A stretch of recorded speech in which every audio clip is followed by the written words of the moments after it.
Hello, my name's Jennifer. Welcome back to my channel. Today I am going to talk about the books that I have read in the second half of September. So I've got 6 books that I've read to talk about, and I am going to briefly mention one book that I DNF'd as well. So to start with, I read Whiteout by Rajnar Jonasson. This author is an Icelandic crime author, and I describe him as one of my favourite crime authors writing today. However, I found this book quite disappointing. I did not enjoy it very much at all, which is a shame.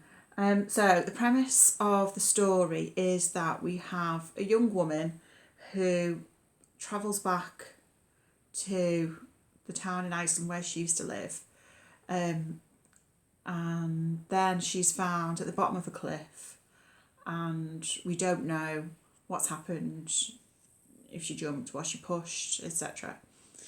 Then we find out, and this is all on the back, that 25 years earlier her mother and her younger sister had died in similar circumstances as well. So it's kind of an intriguing premise. Right at the start of the book, you're thrown into the setting with about 5 different characters, which I don't really like because I struggle with more than like 2 or 3 characters. So to start off, right from the off, I was a bit confused about who was who and how they were sort of related to each other. Then the detective comes along, and it's the detective who's been in like the previous 4 books in this series. But for some reason, I just didn't like him in this book at all. There is a sort of an overarching storyline with the detective and his family, which runs through the novels, which I think I've liked in the previous books, but for some reason I just didn't like it at all in this. And I have a vague feeling that I may have actually DNF'd this book in the past.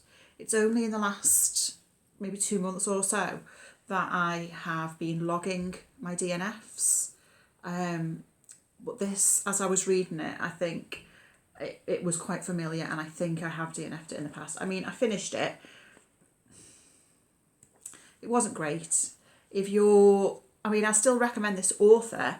So if you're interested in trying him out, then I'd either start earlier on in this series, or he has another series which is a trilogy called Hidden Iceland, and the first book is called The Darkness, and that series follows an older female detective, and it's excellent. It's really, really good. But swerve this one, because if this is the first one that you read by him, then it will probably put you off. So okay, next up I read Miss Buncle's book by D.E. Stevenson. So this was a random library pick that I saw on the library display. And I didn't know that much about it actually before reading it, but I enjoyed this book. This was an enjoyable, pleasant read. So, Miss Buncle's book. Miss Buncle lives in a small village, and she has written a book, and the book is about the village where she lives and the people who live in the village, but she has changed the name of the village and of the people in the book. The book is published, and then it's published under a pseudonym, I think John Smith, and but as people start reading the book, they then recognise themselves in the characters, so they come to realise that someone in the village has written this book under the pseudonym of John Smith. So we see them try to figure out who it is. We see some people being falsely accused of having written the book. We see... So Miss Buncle has she's basically written it as she sees it. And there's some things in the book that I think her publisher thinks she's embellished or made up, but she hasn't. But what does happen is that there are some aspects of the story as she's written them in her book which then start to almost come true in real life. So it's how the book that she's written then has an actual influence on the people living in the village. And then we see the impact that the book has on Miss Buncle's life itself. So yeah, I enjoyed this. This was a lovely read. Apparently there is a sequel as well, but sadly my library does not have a copy of the sequel. But if I get my hands on it at any point, then it would be, I'd be interested in reading the sequel. Good read. Okay, next up I read Book of Shortlist, The Fortune Men by Nadifa Mohamed. So this book I enjoyed an awful lot more than I was expecting to. So it's set in 1952 in Tiger Bay in Cardiff. Queen Elizabeth II has just been crowned. We follow Mahmoud, who is Somalian, and he is married to a white Welsh woman, and they have 3 boys. So that in itself, for the time, was quite an unusual setup.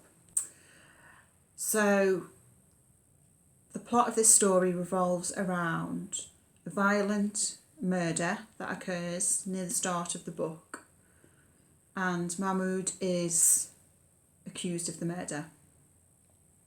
Now we know Mahmoud is a thief, but we know he isn't the murderer, but he is accused, he's arrested. We see Mahmoud initially believing that because he lives in Britain, he will have a fair trial, he will be treated fairly, and because he knows he didn't commit the murder, that the truth will come out. And what we see is the racism that he faces, the institutional racism. For example, when the crime is committed, when the murder is committed, one of the senior police officers hears of the murder, and before knowing anything else about what's happened, immediately thinks that it must have been Mahmoud. So that sort of sets the scene for how the story progresses. I thought the writing in this book was very good, characterisation was very good.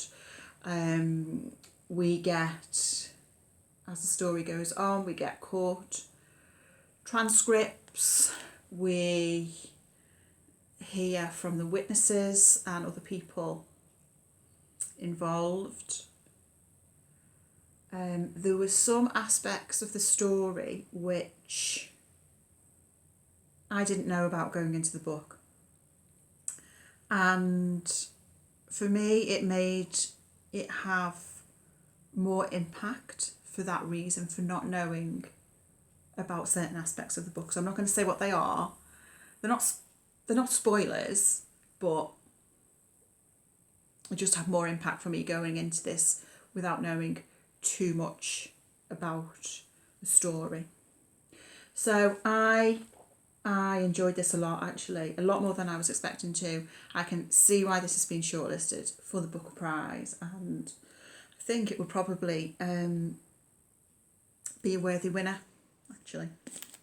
So recommend. So next up, some more crime fiction, A Line to Kill by Anthony Horowitz. Now Anthony Horowitz is one of my favourite crime authors writing today, and this is my favourite series of his. This is the 3rd in the series. So in this series we follow Daniel Hawthorne, who is a private investigator, and Anthony Horowitz is also a character in the novel.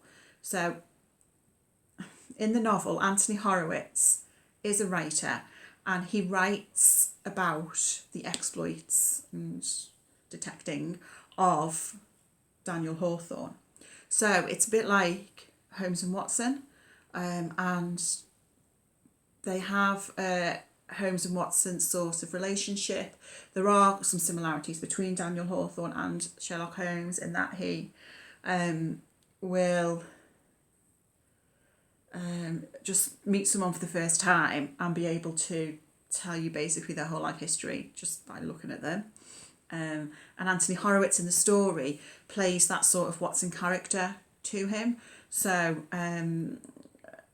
a bit baffled by the things that he comes out with, and he is writing about the work of Daniel Hawthorne. So similar in the way that Watson writes about Sherlock Holmes.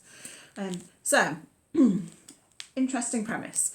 And in this novel, it's set on Alderney and based around a literary festival. So because Anthony Horowitz in the story has a book coming out about Daniel Hawthorne, that's why they've been invited to this literary festival. So there's about, 9 or 10 other writers that have been invited to the festival, and obviously someone is murdered. So I thoroughly enjoyed this book.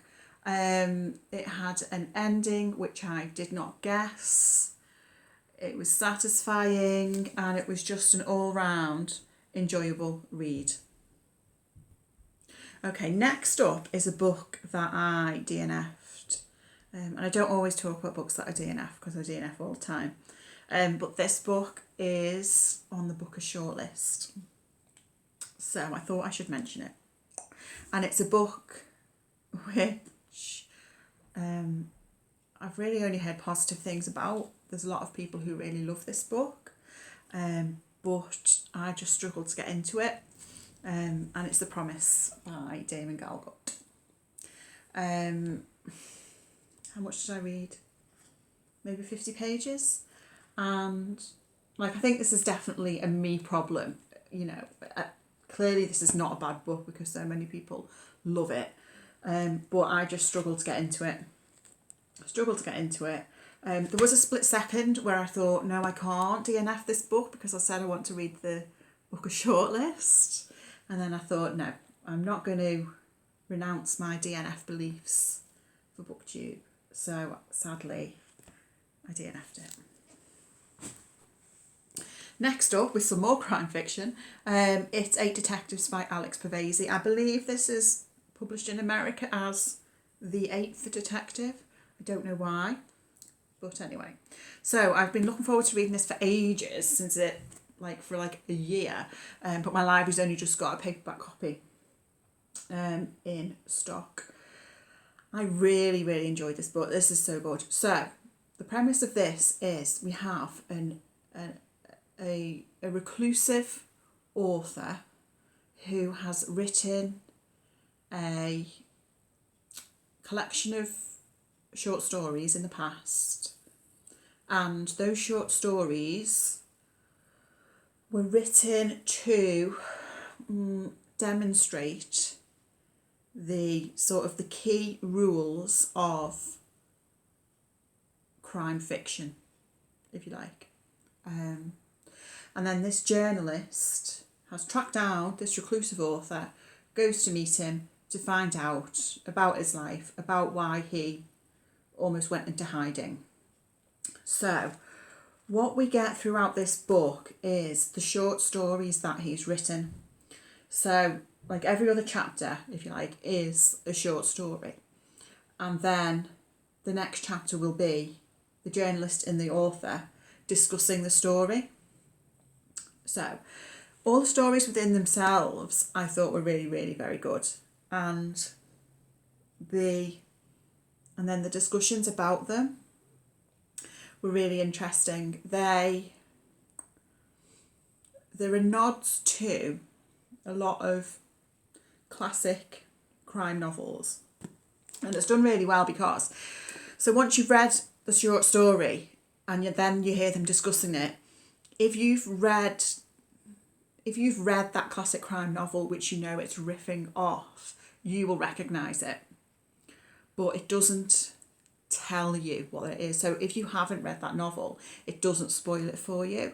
So there's a book published a few years ago by Peter Swanson called Rules for Perfect Murder, which I liked, but that book did spoil about 10 different crime novels, which probably was annoying for a lot of people. But this doesn't do that. So it's sort of a reflection on crime fiction itself and on the art of crime fiction, but obviously then throughout we have the plot of this reclusive author and the journalist, and we know that that's going to go somewhere because otherwise this book wouldn't exist, but we don't know how that's going to play out or what that's going to be about. This was a really satisfying read. I did not guess where it was going to go. There was a moment where I gasped out loud, which for me is a sign of a good book. There's a quote on the back from Alex North, who wrote The Whisper Man, which is also a very good book. And he says, I genuinely wanted to applaud at the end. And yes, I did as well. It was like, bravo, well done. I think if you like classic crime fiction in particular, sort of Agatha Christie-esque stuff, I think you will really, really enjoy this book. So I highly recommend. Okay, and then the final book that I read is Rock, Paper, Scissors by Alice Feeney. This was a bit of a random library pick again. I have read, I think, all of Alice Feeney's previous 3 books. And I think I like them, although I don't remember that much about them. This one was kind of okay at best. So, an interesting premise. So we have a married couple who are going to spend the weekend away in the Scottish Highlands. They go to this house in the middle of nowhere, totally isolated. So I do like that sort of setting. And obviously, you know, stuff happens. It was kind of, the way it played out was kind of overly dramatic and OTT, which isn't necessarily always a bad thing if that's what you're in the mood for. But it was kind of, I don't know, a little bit daft maybe. One slightly interesting aspect was one of the main characters has, and we find this out on page 2, that condition where you don't recognise faces, prosopagnosia. So he can't recognise faces, which obviously, as you can imagine, plays a part in the plot of this book. So yeah, I mean, it was fine. Like, I wouldn't like say hunt it out, but you know, it's all right. It's fine. It was fairly enjoyable. So those were all the books that I read in the last half of the month. Let me know down below what was the best book you read during September. I'll be interested to hear. The next video I'll be coming to you with, I think it's going to be a tag video because I have a couple of tags I need to get to filming over the next few weeks. I hope you're all doing well, and I'll speak to you all again soon. Bye!